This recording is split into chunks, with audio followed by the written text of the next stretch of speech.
श्याम भक्तों, पिछली वीडियो में मैंने आपको बताया था कि बाबा श्याम का जो स्टिकर है आपको किस प्रकार से लगाना चाहिए। यानी बहुत सारे भक्त बाबा श्याम के इस स्टिकर को अपने घरों पर, अपनी दुकानों पर और बहुत सारे ऐसी जगह से ही लगा लेते हैं। तो श्याम भक्तों, इस स्टिकर को लगाने से पहले आपको क्या करना चाहिए ये हमने पिछले वीडियो में जाना था। श्याम भक्तों, आज इस वीडियो के माध्यम से हम ये जानेंगे कि जिसने बाबा श्याम का ये स्टिकर अगर लगा लिया, यानी श्याम बाबा का ये स्टिकर पहले से ही अपनी गाड़ियों पर या घरों पर या किसी ऐसी जगह पहले से ही लगा रखे हैं, तो ऐसे भक्तों को क्या करना चाहिए। और साथ ही अगर आपने ये स्टिकर को लगाया है, जैसे मान लीजिए आपने अपने घर में, दुकान में या गाड़ी पे अगर आपने लगाया है, तो आपको बाबा श्याम के इस स्टिकर को लगाने के बाद किन बातों का विशेष ध्यान रखें ताकि बाबा श्याम के इस नाम की महिमा हमेशा आपके परिवार पर बनी रहे, आपके ऊपर बनी रहे।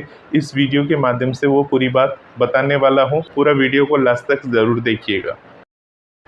आप सभी श्याम भक्तों को जय श्री श्याम। श्याम भक्तों, कैसे हैं आप सभी? उम्मीद करते हैं अच्छे ही होंगे। श्याम भक्तों, जैसे कि आप सभी को पता है, बाबा श्याम के नाम में बहुत अधिक शक्ति है, बाबा श्याम के मंत्र में बहुत अधिक शक्ति है। और बाबा श्याम से जुड़ी हुई कोई भी चीज़ अगर आप अपने पास रखते हैं तो ऐसा माना जाता है कि बाबा श्याम की महिमा और कृपा आपके पूरे परिवार पर सदा बनी रहती है। परंतु उन चीज़ों को अपने पास रखने का सही तरीका पता होना चाहिए। हम बहुत सारी चीज़ें बाबा के दरबार से लेकर आ जाते हैं और उसको इधर उधर रख देते हैं, और जब हमारे साथ कुछ चमत्कार नहीं होता या हमारी मनोकामना पूरी नहीं होती, फिर हम सोच में पड़ जाते हैं कि हमारी मनोकामना पूर्ण क्यों नहीं हुई। क्योंकि श्याम भक्तों, हमसे कोई ना कोई ऐसी त्रुटि हो ही जाती है जिसके कारण से भगवान की कृपा हमारे ऊपर नहीं बन पाती। तो श्याम भक्तों, बाबा श्याम के इस स्टिकर को अगर आपने अपने घर में लगा लिया है या पहले से ही लगा लिया है, और उसके बाद आपने ये देखा कि बाबा श्याम के इस स्टिकर को लगाने से पहले आपको क्या करना चाहिए था, और अगर आपने वो चीज़ें नहीं की हैं और पहले से ही लगा लिया है, तो उस स्टिकर को उखाड़ने की ज़रूरत नहीं है। यानी आपने जहाँ भी लगा रखा है, यानी मान लीजिए अपने घर पे, गाड़ी पे, दुकान पे, जहाँ भी बाबा श्याम का ये स्टिकर लगा रखा है, आपको उखाड़ने की ज़रूरत नहीं है। अब आपको क्या करना है, आप देख लीजिए, अगर आपका वो स्टिकर कहीं से फट गया है या पुराना हो गया है, तब तो आप उस स्टिकर को निकाल सकते हैं। परंतु अगर आपका स्टिकर बिल्कुल नया है तो उसे निकालने की ज़रूरत नहीं है।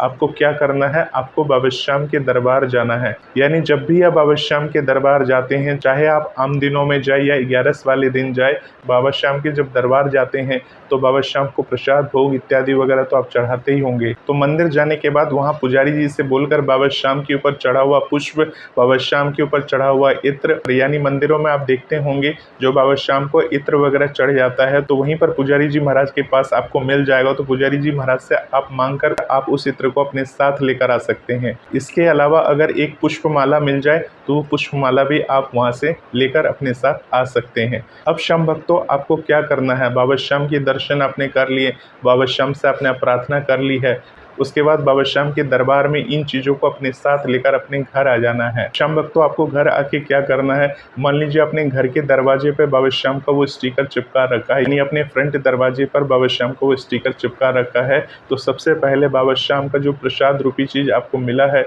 वो अपने पास लेकर अपने घर के मंदिर में आ जाइए। बाबा श्याम को वहाँ पर हाथ जोड़िए, बाबा श्याम को प्रणाम करिए, बालाजी महाराज को प्रणाम करिए, और उसके बाद जो बाबा श्याम का पुष्पमाला आप लेकर आए हैं, जो बाबा श्याम का वो पुष्प लेकर आए हैं, जो बाबा श्याम को वो इत्र लेकर आए हैं, तो आपको क्या करना है, जो अपने घर के दरवाजे पे बाबा श्याम का वो स्टिकर लगा रखा है, सबसे पहले तो अपने उस दरवाजे को साफ कर लीजिए, पोंछ लीजिए। उसके बाद बाबा श्याम के उस स्टिकर के नीचे आपके घर में जो रोली होगा, उस रोली से आपको स्वस्तिक बना लेना है। यानी जो दरवाजे पे स्टिकर लगा हुआ है, उस स्टिकर के नीचे या बगल से आपको बाबा श्याम के नाम का स्वस्तिक बना लेना है। स्वस्तिक कैसे बनाते हैं ये तो आप जानते ही होंगे।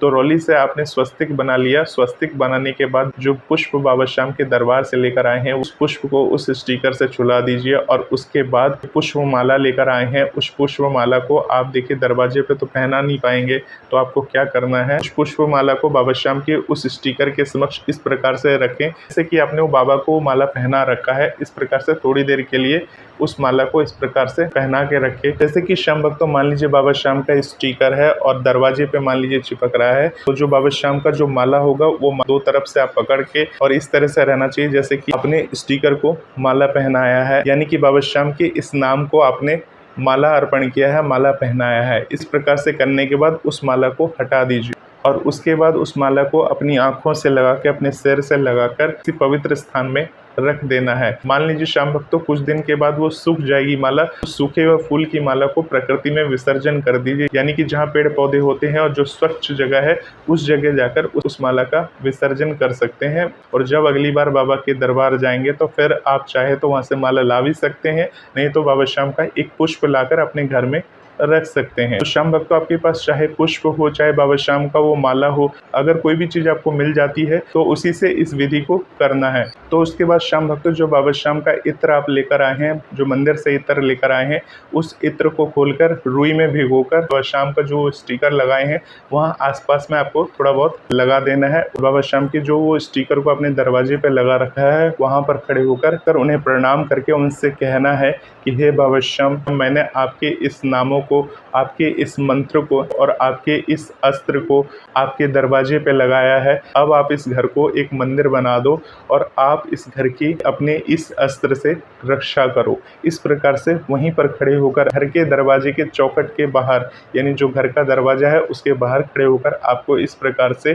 प्रार्थना करनी है, बाबा श्याम के उस स्टिकर को प्रणाम करना है। और उसके बाद आप सभी परिवार के सदस्य जाकर उस स्टिकर के सामने माथा झुकाएंगे। उसके बाद जो रौली आपके पास होगी उस रौली से आप सभी को टीका लगा दीजिए और बाबा श्याम से पूरे घर की खुशहाली के लिए विनती करिए, मन्नत करिए। तो श्याम भक्तों ये जो मैंने विधि बतलाई है ये घर के दरवाजे के लिए बतलाई है। तो श्याम भक्तों ये विधि उन लोगों के लिए है जो बाबा श्याम का स्टिकर पहले से ही लगा लिए हैं, जो बाबा श्याम का स्टिकर लगाने के लिए सोच रहे हैं या नया लगाने के लिए सोच रहे हैं, घर में लाकर रख लिए हैं, तो चाहे तो वो भी इस विधि के अनुसार कर सकते हैं। हालांकि जो श्याम भक्त बाबा श्याम का स्टिकर बाबा के दरबार से खरीद रहे हैं तो उनको वहाँ पर क्या करना चाहिए मैंने पिछली वीडियो में ऑलरेडी बता दिया है, परंतु ये जो विशेष विधि है, जो ऑलरेडी स्टिकर चिपका रखे हैं उनको उखाड़ने की ज़रूरत नहीं है। इस तरीके से अपने स्टिकर को सिद्ध कर सकते हैं।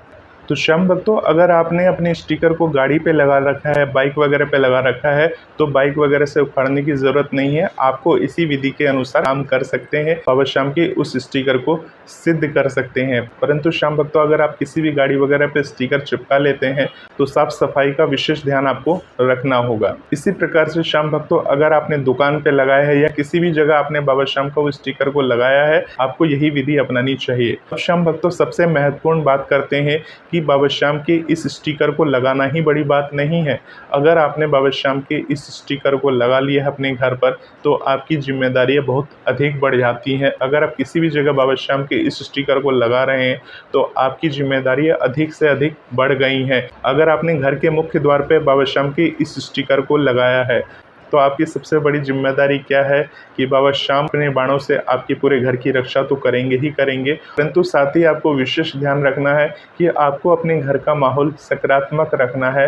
आपके घर में जितने भी सदस्य हैं सभी में प्रेम भाव होने चाहिए। आप श्याम भक्तों आप बोलेंगे कि हमारे घर में हम लोग प्रेम भाव से हैं, हमारे बच्चे प्रेम भाव से नहीं रहते या कोई और सदस्य प्रेम भाव से नहीं रहता, परंतु जो भी बाबा श्याम को मानता है, बाबा श्याम को जानता है, तो वो इस वीडियो को देखने के बाद ज़रूर ये जानता होगा कि बाबा श्याम का लोगो या स्टिकर जब अपने घर के मुख्य दरवाजे पे हम लगा लेते हैं तो घर में हमें हमेशा प्रेम पूर्वक रहना चाहिए। और जब हमारे दरवाजे पे कोई असहाय होकर आता है तो हमें उसकी मदद अपनी सामर्थ्य अनुसार करनी चाहिए। परंतु श्याम भक्तों अपनी सुरक्षा का भी ध्यान रखना चाहिए। श्याम भक्तों घर के मुख्य दरवाजे पे लगाने के बाद आपको किसी भी प्रकार की किसी की भी निंदा वगैरह नहीं करनी चाहिए। अपने घर में प्रेम पूर्वक रहकर अपने कर्मों को करते हुए भगवान का गुणगान गाना चाहिए, भगवान की आरती करनी चाहिए, भगवान में मग्न रहना चाहिए। देखिएगा भगवान की विशेष कृपा आपके पूरे परिवार पर हमेशा बनी रहेगी। इस तरह से बाबा श्याम के उस स्टिकर को अगर आप अपने मुख्य द्वार पे लगाते हैं तो आपको इस विशेष बात का ध्यान रखना होगा। अब श्याम भक्तों बात करते हैं कि अगर आपने अपनी कार या बाइक पे बाबा श्याम के उस स्टिकर को लगा लिया है तो किस मान मर्यादा को बनाए रखना है। श्याम भक्तों बाबा श्याम के उस स्टिकर को अगर आप अपनी बाइक पे लगाते हैं या अपनी कार पे लगाते हैं तो बाबा श्याम की सुरक्षा आपके साथ रहती है और ऐसा माना जाता है कि बाबा श्याम की शक्ति आपके साथ साथ चलती है।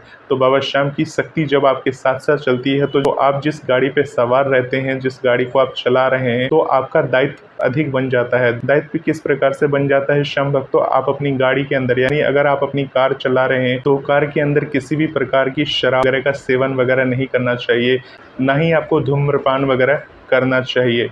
इस विशेष बात का आपको ध्यान रखना चाहिए। यानी अगर आपने बाबा श्याम का ये स्टिकर अपनी कार के शीशे पर लगा रखा है या डैशबोर्ड पे बाबा श्याम की तस्वीर को लगा रखी है, बाबा श्याम की शीश को लगा रखा है, तो आपको सावधान हो जाना चाहिए। आपको अपनी कार के अंदर किसी भी प्रकार का कोई भी गलत कार्य नहीं करना चाहिए और ना ही उस गाड़ी को लेकर कोई भी गलत स्थान पे आपको जाना चाहिए। यानी कि अब वो बाबा श्याम का रथ बन चुका है। जब तक आपने बाबा श्याम का वो स्टिकर अपनी गाड़ी पर नहीं लगाया था तब तक वो एक साधारण कार थी, परंतु अब आपने बाबा श्याम का नाम का वो स्टिकर आपने उस गाड़ी पे लगा दिया है, तो वो बाबा श्याम का रथ बन चुका है। और रथ का सम्मान किस प्रकार से करना है ये आप लोग भली भांति जानते हैं। और श्याम भक्तों, अगर आप बाबा श्याम की उस मान मर्यादा का सम्मान नहीं कर पाते तो ऐसा माना जाता है कि वो सारी शक्तियां चली जाती हैं और उसका नकारात्मक प्रभाव आपके ऊपर बढ़ने लगता है। यानी जिस बाबा श्याम की तीर धनुष को अपनी सुरक्षा के लिए लेकर आए थे और अगर आपने कोई भी गलत कार्य किया और बार बार ऐसे गलत कार्य को करते रहे तो बाबा श्याम की उसी तीर धनुष से आपका नाश होने में ज़्यादा समय नहीं लगता है। इसलिए बाबा श्याम के उस स्टिकर को अपनी गाड़ी पर सोच समझ कर ही लगाना चाहिए। श्याम भक्तों, अगर आप कोई काम धंधा करते हैं, कोई बिजनेस वगैरह करते हैं, आपने दुकान वगैरह में वो स्टिकर को लगा दिया है, आपने बाबा श्याम के नाम का उपयोग करते हुए अपना दुकान खोला है, यानी बहुत सारी जगह आपने देखा होगा हारी का सहारा बाबा श्याम हमारा, बहुत सारे लोग बाबा श्याम की फोटो युक्त स्टिकर को अपनी दुकानों पर लगा लेते हैं, सजा लेते हैं। लगाना कोई गलत बात नहीं है, परंतु लगाकर उसका मान मर्यादा का उल्लंघन करना ये सबसे बड़ी नकारात्मक बात होती है। आप किसी भी देवी देवता की तस्वीर को अगर अपनी दुकान में लगाते हैं, अपने ठेल पर लगाते हैं, परंतु उसकी मान और मर्यादा को नहीं बनाकर रखते, तो समझ लीजिए जो बिजनेस आपका बढ़ने वाला होगा वो बिजनेस आपका डाउनफॉल होते हुए चला जाएगा। इसलिए श्याम बाबा का स्टिकर अगर आपने दुकान वगैरह पर लगा रखा है तो आपको विशेष बात का ध्यान रखना होगा, क्योंकि आपकी उस दुकान पर बाबा श्याम खुद वेश बदल कर कभी ना कभी आ जाएंगे। और उस समय अगर आपने अपनी दुकानदारी में कोई ईमानदारी नहीं दिखाई, यानी अगर आपने ज़्यादा धन की लालच में किसी से ज़्यादा पैसे लिए या आपने किसी का अपमान कर दिया या किसी से आपने प्रेम पूर्वक बात नहीं किया और आपका रोजी रोटी उसी दुकान से चल रहा है, उसी से आपका खर्चा चल रहा है, परंतु हमेशा गुस्से में भरे रहते हैं, छोटी छोटी बात पर आप चिड़चिड़े हो जाते हैं, आपके साथ जो काम कर रहे हैं एम्प्लॉय उनका आप सम्मान करना नहीं जानते और आपने बाबा श्याम का वो हारे का सहारा स्टिकर अपनी दुकान पर लगा रखा है, तो समझ लीजिए आज तो आपकी दुकानदारी अच्छी चल रही है, परंतु ये ज़्यादा दिन तक अच्छी नहीं चलने वाली। इसलिए बाबा श्याम का वो स्टिकर दुकान पर लगाने के बाद आपकी जिम्मेदारियां अत्यधिक बढ़ जाएगी। आप अपने ऑफिस में लगा रहे हैं या अपनी दुकान पर लगा रहे हैं, जहाँ भी लगा रहे हैं, तो आपका दायित्व अधिक से अधिक बढ़ जाता है। इस विशेष बात का आपको ध्यान रखना है। तो श्याम भक्तों, बहुत सारे लोग जो व्यवसायी होते हैं, जैसे कि अपना खुद का ऑटो है, ऑटो के ऊपर लगा दिया। अब ऑटो पे तो लगा दिया, परंतु जब उसमें सवारियां बैठती हैं तो उनसे अनाप शनाप पैसा लिया जा रहा है। जितनी दूर की जगह है वहां पहुंचाने के उससे ज़्यादा पैसे लिए जा रहे हैं। इस तरह की बात नहीं होनी चाहिए। अगर आप एक मालिक हैं और आपने किराए पे दे रखा है और बाबा श्याम का लोगो लगा रखा है, बाबा श्याम को वो स्टिकर लगा रखा है और जिसको आपने किराए पे दे रखा है, जो ड्राइवर है उसको तो इन चीज़ों के बारे में मालूम ही नहीं होगा। आपके ऑटो में जो भी सवारियाँ बैठ रही हैं से ज़्यादा पैसा ऐंठ रहा है, ज़्यादा पैसा ले रहा है, परंतु आपको इन चीज़ों की खबर ही नहीं होगी, क्योंकि आपको तो सिर्फ मुनाफा ही चाहिए। तो श्याम भक्तों, इसका जो दोष लगेगा वो जो ऑटो का मालिक होगा उसको ये दोष लग जाता है। तो श्याम भक्तों, बाबा श्याम का स्टिकर बहुत ही सोच समझकर, अगर बाबा श्याम से जुड़े हैं, बाबा श्याम के मंदिर से जुड़े हैं, बाबा श्याम से जुड़े हैं, तो बहुत ही सोच समझकर आपको अपने घर पे, दुकान पे, व्यवसाय स्थान पर लगाना चाहिए कि बाबा श्याम के स्टिकर को लगाने के बाद आप उसकी मान और मर्यादा को बनाए रखेंगे। तो इस प्रकार से श्याम भक्तों, मान लीजिए अगर आपने अपने ऑटो पे लगा रखा है, किसी ऐसा व्यक्ति जिसके पास रुपए पैसे नहीं है और आपको लग रहा है देखिए कि इसके पास रुपए पैसे नहीं है, तो आप दिन भर में किसी ऐसे व्यक्ति की भी मदद कर देते हैं, तो भगवान की विशेष कृपा आपके ऊपर बन जाती है। तो श्याम भक्तों, बहुत सारे लोग ये भी पूछते हैं कि बाबा श्याम के इस स्टिकर को कितनी बार चिपकाना चाहिए, यानी एक मेन दरवाजे पे लगा दिया और कहीं घर में लगा सकते हैं। तो श्याम भक्तों, आप बाबा श्याम के ये स्टिकर को कितना भी आप अपने घर में लगा सकते हो, परंतु इतना लगाने की ज़रूरत नहीं है। एक ही स्टिकर आपके पूरे घर की रक्षा करती है, बुरी नज़रों से आपकी रक्षा करेगी, आपके पूरे परिवार की रक्षा करेगी, आपके पूरे व्यवसाय की रक्षा करेगी, अगर आप इन नियमों को समझते हैं, जानते हैं, बाबा श्याम को समर्पित हैं। तो श्याम भक्तों, जो बाबा श्याम की ऐसी बातों को हमेशा सुनना चाहते हैं, तो ऐसी बातों को सुनने के लिए चैनल को सब्सक्राइब ज़रूर करें। मिलते हैं एक नई वीडियो में, तब तक के लिए आप सभी श्याम भक्तों को जय श्री श्याम।